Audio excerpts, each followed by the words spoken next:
ভিন্ন পরিচয়ে বাংলাদেশে প্রবেশ করেছে ইন্ডিয়ান র, চাঞ্চল্যকর তথ্য ফাঁস।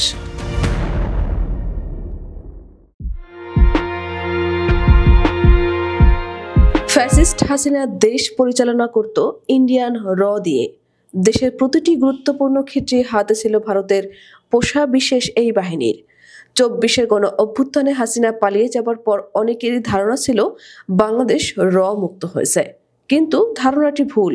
এবার নতুন পরিচয়ে বাংলাদেশে প্রবেশ করেছে ইন্ডিয়ান এই বিশেষ বাহিনীর সদস্যরা। এমন চাঞ্চল্যকর তথ্য ফাঁস করেছেন আল জাজিরার অনুসন্ধানী সাংবাদিক জুলকারনাইন সায়েদ। আল জাজিরার এই সাংবাদিক সম্প্রতি তার ভেরিফাইড ফেসবুকে এক পোস্টে দাবি করেন, ভারতের গোয়েন্দা সংস্থা রিসার্চ অ্যান্ড অ্যানালাইসিস উইং এর একদল কর্মকর্তা বাংলাদেশে ভিন্ন নামে ও ভিন্ন পরিচয়ে প্রবেশ করেছে। তার এই চাঞ্চল্যকর তথ্য ফাঁসের পরই এটি নিয়ে আলোচনা হচ্ছে সর্বমহলে।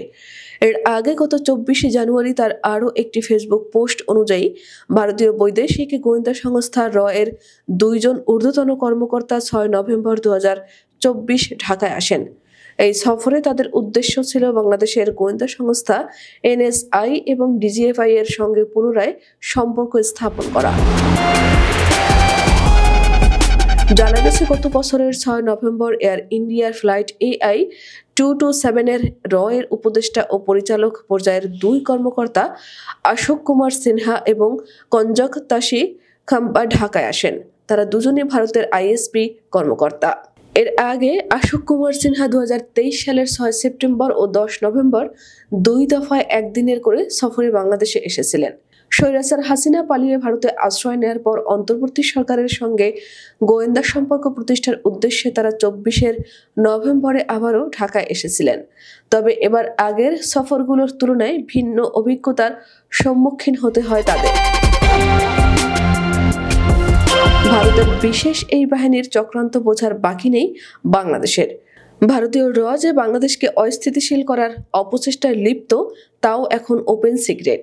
স্বৈরাচার হাসিনার মতো নোবেল বিজয়ী অর্থনীতিবিদ ডক্টর মোহাম্মদ ইউনূসের নেতৃত্বাধীন সরকার ভারতের ফাঁদে পা দিতে রাজি নয় কখনোই।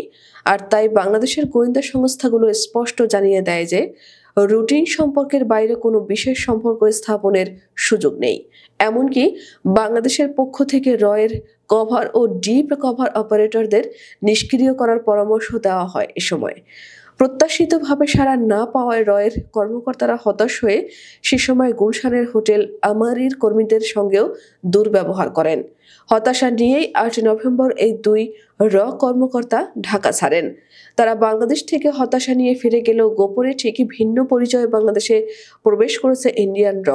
ভারতের এই বিশেষ বাহিনী থেকে সাবধান থাকতে হবে অন্তর্বর্তী সরকারকে, এমনটি মনে করেন বিশ্লেষকরা। গত 5 আগস্ট ছাত্র জনতার গণ অভ্যুত্থানের মুখে পদত্যাগ করে ভারতে পালিয়ে যান সাবেক প্রধানমন্ত্রী ও আওয়ামী লীগ সভাপতি শেখ হাসিনা।